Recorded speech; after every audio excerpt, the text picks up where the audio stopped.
At kagabi nga ay napunta kami sa Apalit, Pampanga at nagawi kami dito sa may palengke sa may Pampanga para puntahan ng isang lugar.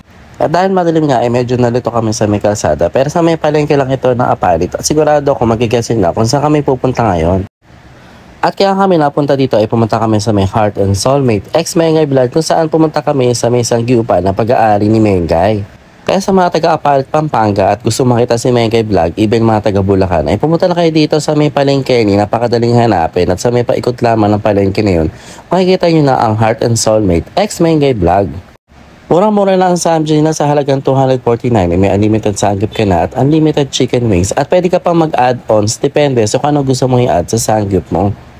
Balik kasama pa nga pala si Mami Utoy, si Ronski at si Amos para kumain at itry nga itong sanggupan ni Mengay. Gabi na nga doon at mahaba ang pila kaya nilaro ko muna si Penelope dahil sobrang namiss ko yung aso na to at sobrang cute naman talaga pag nakita nyo at talagang panggigigilan nyo kasi Pine. Sobrang daming tao nga nung gabi na yun talagang dinumog itong Heart and Soulmate ex Mengay Vlog na talaga naman pinuntahan dahil marami nakakilala din kay Bebo at kay Mengay. Actually nandun sila kaya kung pumunta yung kagabi, perfect makikita nyo yung dalawa na to. At dahil sa dami ng tao kailangan mo nga palang magpalista at magpapila bago ka makapasok. At ang swerte nga namin yun kasi ang nagsilbi sa amin ngayon ay si Shira Vlog sa mukha talagang Koreana at bagay na bagay sa kanya. At yun nga pala si Mengay na abalang-abala sa counter. At dahil grand opening nga ay may enjoy mo ang pagkain dahil meron silang pa-live band na talagang may enjoy mo ang pagkain at pakikinig sa music.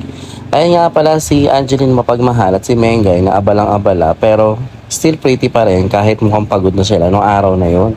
Nakakatawa nga at dahil kaka-open lamang ng ilang branch ng Okay King ni Mengay at nagtayo naman siya ngayon ng sangyup na ito nga yung Heart and Soulmate dito sa may Apalit, Pampanga. At dahil marami na kaming gutom ay sinimulan na namin kainin ng mga sangyup at mga side dish at paulit-ulit namin in-order ang rice at napakasarap na fried chicken na sinaserve dito sa may sangyup ni Mengay. Kaya na pang iniintay nyo, pumunta na kayo dito sa may Apalit, Pampanga at hanapin ang palengke at hanapin lamang sa paligid ng palengke na yon ang Heart and Soulmate ex Mengay Vlog para makita nyo na din si Mengay at si Bebo. And again, this is Heart and Soulmate by Mengay and Bebo. Hanggang dito na lang. Paalam! Charis!